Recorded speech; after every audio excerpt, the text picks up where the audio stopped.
guys, we are here with Mac this afternoon. We are at Cherry Park right now. This is the first time Mac and I have come out to the park together. He is very excited. He is such a sweet boy. He's very happy. So what I wanted to show you guys is when we first get here. So we've only walked, our car is right there. We've only walked about that far so far. And I had already noticed that we were doing a lot of stops and way too many pops, okay? So right now he's not in a heel. I'm just giving him some freedom and just to kind of sniff around and have a loose leash and just kind of explore and be a dog for a moment. And that leads me to how you're going to get your dog to heel. So if you guys are walking, we've already passed one dog and he did great, but I did have to pop. And a lot of times, we tend to use too many pops and we don't realize it. So a pop is just supposed to be to say, pay attention, right? If you have to continuously keep saying, pay attention, pay attention, pay attention, pay attention, and it's not paying attention, then you need to say, calm down, which is going to be your pressure on and getting him into a calmer state of mind. Now he's really excited right now, so yes, he calms down, but as soon as we start moving again, he gets a little too excited and he wants to get in front. And also having your leash positioned properly is important. Now, like I've said in other videos with him, it is hard. You just have to kind of learn how to hold your leash high up but not apply any tension. It has to be very, very loose so that when we do use pressure, even just this much, that means something to him. Okay, so when we're first starting out, I'll show you heel. Okay, so we start moving, and that looks great right now. He's doing a really good job.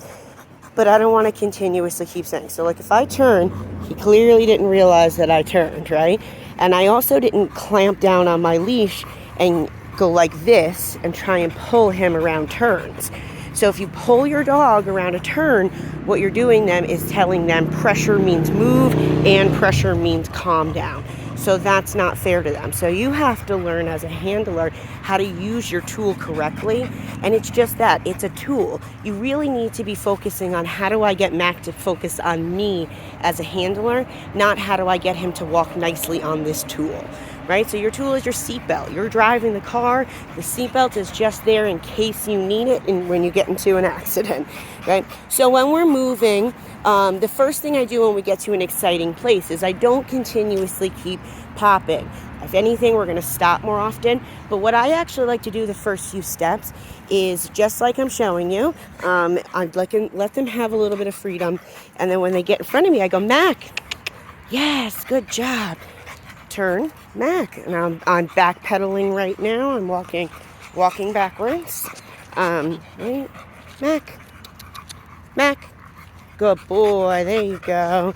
Right, so right there, he didn't pay attention. He didn't notice that I turned back. Right, it's not steady pressure, but just enough that I could pop him and say, "Hey, you didn't realize I just turned." Right, so that's the whole point of a heel, is to let them know, follow me at my pace wherever I'm going. If you are changing your pace and you are going slow and then you're going fast and then you're stopping and then you're going the other direction, you are doing a fantastic job healing as a handler and helping your dog learn how you want them to walk. Then once you've done that with them and they understand, oh man, at any moment, she could just turn, and that pop happens to say, pay attention, you didn't realize I turned. So it's a little different learning to not go like this and pull him, right? So right there, I had to let go very fast because I don't want him to think I was trying to say, stop moving altogether. I want him to realize, hey, focus on me. Now, eventually, he should be realizing, Mac, that I'm doing a lot of turns, and he's going to start paying better attention. See, already we haven't even left this area, right? But if we can get his attention right here, then it's a lot easier once we start moving everywhere else. Now I have him in a nice heel. He's focused on me. Right there is where he lost focus on me. So I'm either going to stop, add pressure and tell him to calm down, pop to tell him pay attention, or change directions, and that is applied with a pop if he doesn't realize that I changed directions. Don't pull, pop. Okay, but in the beginning, doing that back pedaling where you're really just teaching him to move with me. So, Mac, yeah, good boy, Mackie. Good job, Mac. Good boy, there you go. Good boy. Good job. There you go. There's my buddy. Right, so I also have some food. I usually use hot dogs in the Mountain Public, but he hadn't had his breakfast yet, so we had early playtime. So I brought his breakfast out with us to the park. So this is a great way for him to work for his food, have a job to do today, and have a paycheck and a reward for doing that task. Mac. Mac. Right, so I'm not relying on my leash right now. I'm trying to get his attention. Mac. By using myself as that leader. And then your hand, your leash is just there for that. Mac. Yes, good boy. Right, so I didn't need my leash at all to get him to realize that I turned. We did a bunch of turns already. He's a little bit more focused on me right there. Did you see how he started galloping a little bit? Because we haven't made it this far yet. This is as far as we've turned. But as you can see, I'm doing a lot of turns. It's more important to do quality of steps and keep your dog focusing. Turn with me, pay attention, go slow, go fast. That's what's going to wear your dog out. Not just moving a lot, especially with a big dog like him. I came to Cherry Park specifically because it's really shady here.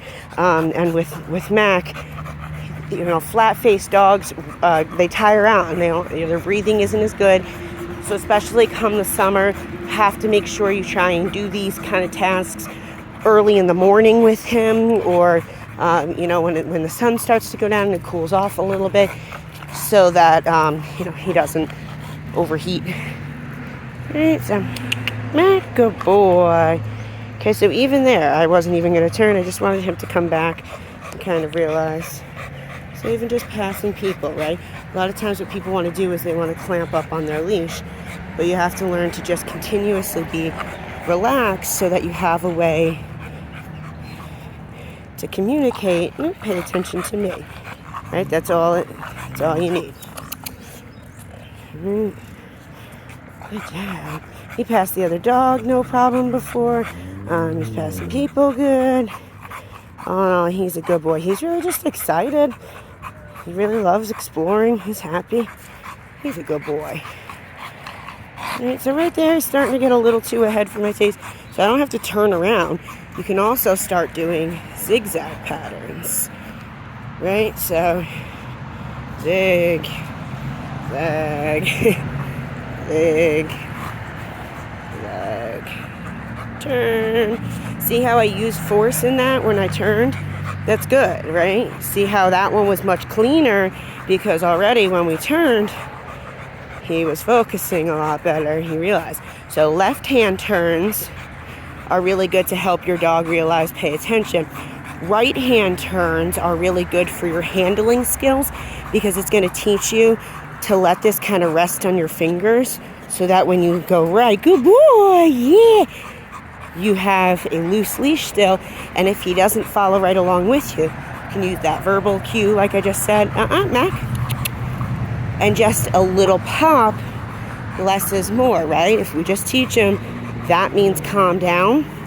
Look how nice that is. Instead of having to use this big, heavy-handed force. Now with him, when he gets really excited, you can add so much unnecessary force just because he's a big, strong dog. If you let him pull through things, that's what he's going to think is how you want him to walk, right? So you have to understand, just like I said, doing like this, right? If I close my fist, pressure is going to turn on. If I let it just rest, look how loose it is.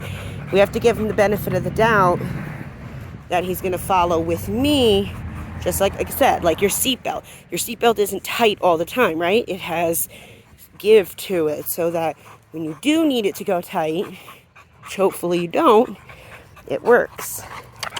Mac. So even right there, that was great. I just kind of used his name. I got him to realize, calm down, without needing to use the leash too much. Now, as you can see, his leash has slid down way too far.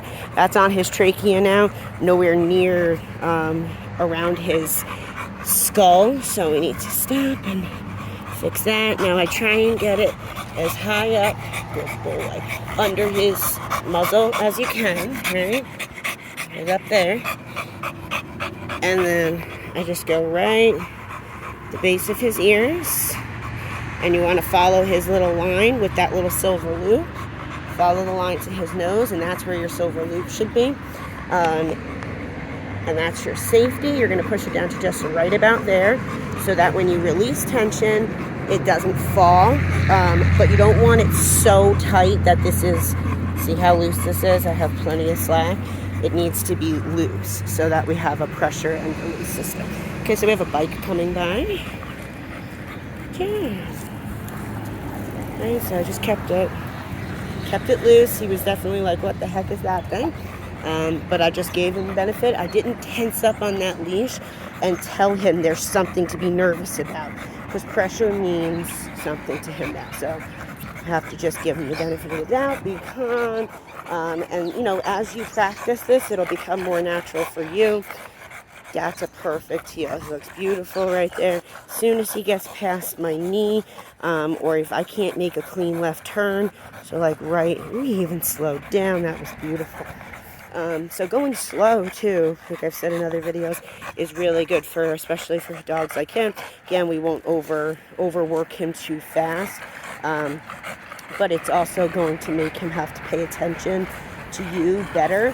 So if you're speeding up to try and beat him, he's already winning, right? You never want to try and go faster. If you want your dog to slow down, don't speed up, slow down, right? If they have to follow what you're doing. So if I want him to slow down right there, I'm not going to try and beat him and get in front of him. I'm going to slow my walk down and make him follow that pace. Now, once we get into a normal rhythm, which is more like when we take a walk, you tend to kind of forget that stuff. And then you're not doing as much of a mental workout with him. You're just going to focus on giving him physical exercise still. So what you want to do is try and remember, even once he gets into a nice rhythm and you guys have a nice thing going, don't stop doing turns, don't stop doing stops and speed changes. That's what's going to give him mental exercise. Every turn you do, every stop you do is making him have to think and use his brain. And that's going to be what's going to wear him out. So, he's doing a fantastic job. I'm really proud of him. We've already got to pass a few things. We're going to keep doing a little bit in the shade still. Got our water, so I'm going to stop and give him a little water break. And that's it. So I'm really proud of all of his progress. He's doing a great job, as you guys can see. So if you guys have any questions, you know where to reach me. If anybody else needs help with their dogs, give us a call today. We'd be happy to help you like we are with Mac. Remember to ask yourself, how does your dog act? Have a good day, guys.